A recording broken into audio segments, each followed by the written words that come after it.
आइए सुनते हैं कविता कन्यादान। इसके कवि हैं ऋतुराज। पृष्ठ संख्या 49 से 51।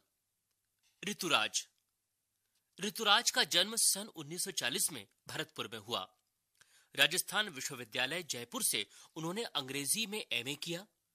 40 वर्षों तक अंग्रेजी साहित्य के अध्यापन के बाद अब सेवानिवृत्ति लेकर वे जयपुर में रहते हैं।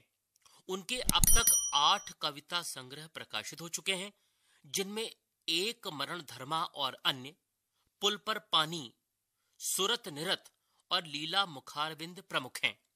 उन्हें सोमदत्त, परिमल सम्मान, मीरा पुरस्कार, पहल सम्मान तथा बिहारी पुरस्कार मिल चुके हैं। मुख्य धारा से अलग समाज के हाशिए के लोगों की चिंताओं को ऋतुराज ने अपने लेखन का विषय बनाया है। उनकी कविताओं में दैनिक जीवन के अनुभव का यथार्थ है और वे अपने आसपास रोजमर्रा में घटित होने वाले सामाजिक शोषण और विडंबनाओं पर निगाह डालते हैं। यही कारण है कि उनकी भाषा अपने परिवेश और लोक जीवन से जुड़ी हुई है।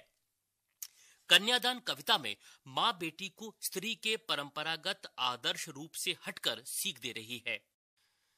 कवि का मानना है कि समाज व्यवस्था द्वारा स्त्रियों के लिए आचरण संबंधी जो प्रतिमान गढ़ लिए जाते हैं, वे आदर्श के मुलम्मे में बंधन होते हैं। कोमलता के गौरव में कमजोरी का उपहास छिपा होता है। लड़की जैसा ना दिखाई देने में इसी आदर्शीकरण का प्रतिकार है। बेटी माँ के सबसे निकट और उसके सुख दुख की साथी होती है। इसी कारण उसे अंतिम पूंजी कहा गया है। कविता में कोरी भावुकता नहीं, बल्कि माँ के संचित अनुभवों की पीड़ा की प्रामाणिक अभिव्यक्ति है। इस छोटी सी कविता में स्त्री जीवन के प्रति ऋतुराज जी की गहरी संवेदनशीलता अभिव्यक्ति हुई है। कन्यादान। कितना प्रामाणिक था उसका दुख, लड़की को दान में देते वक्त, जैसे वही उसकी अंतिम पूंजी हो।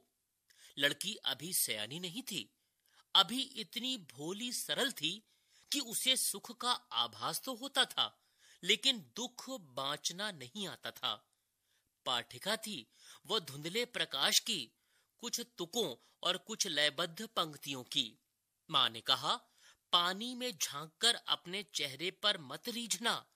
आग रोटियां सेकने के लिए है, जलने के लिए नहीं। वस्त्र और आभूषण शाब्दिक भ्रमों की तरह बंधन है स्त्री जीवन के।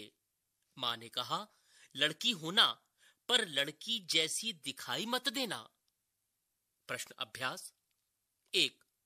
आपके विचार से माँ ने ऐसा क्यों कहा कि लड़की होना पर लड़की जैसी मत दिखाई देना?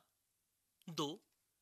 आग रोटियां सेकने के लिए है, जलने के लिए नहीं। क। इन पंक्तियों में समाज में स्त्री की किस स्थिति की ओर संकेत किया गया है? ख। माँ ने बेटी को सचेत करना क्यों जरूरी समझा? 3। पाठिका थी वह धुंधले प्रकाश की, कुछ तुकों और कुछ लयबद्ध पंक्तियों की।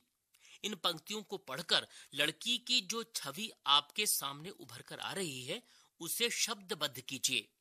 4। माँ को अपनी बेटी अंतिम पूंजी क्यों लग रही थी? 5। माँ ने बेटी को क्या क्या सीख दी? रचना और अभिव्यक्ति। 6। आपकी दृष्टि में कन्या के साथ दान की बात करना कहां तक उचित है? पाठ्येतर सक्रियता। स्त्री को सौंदर्य का प्रतिमान बना दिया जाना ही उसका बंधन बन जाता है। इस विषय पर कक्षा में चर्चा कीजिए। यहाँ अफगानी कवयित्री मीना किश्वर कमाल की कविता की कुछ पंक्तियां दी जा रही हैं। क्या आपको कन्यादान कविता से इसका कोई संबंध दिखाई देता है? मैं लौटूंगी नहीं। मैं एक जगी हुई स्त्री हूं। मैंने अपनी राह देख ली है। अब मैं लौटूंगी नहीं। मैंने ज्ञान के बंद दरवाजे खोल दिए हैं। सोने के गहने तोड़कर फेंक दिए हैं। भाइयों, मैं अब वह नहीं हूं जो पहले थी। मैं एक जगी हुई स्त्री हूं। मैंने अपनी राह देख ली है। अब मैं लौटूंगी नहीं।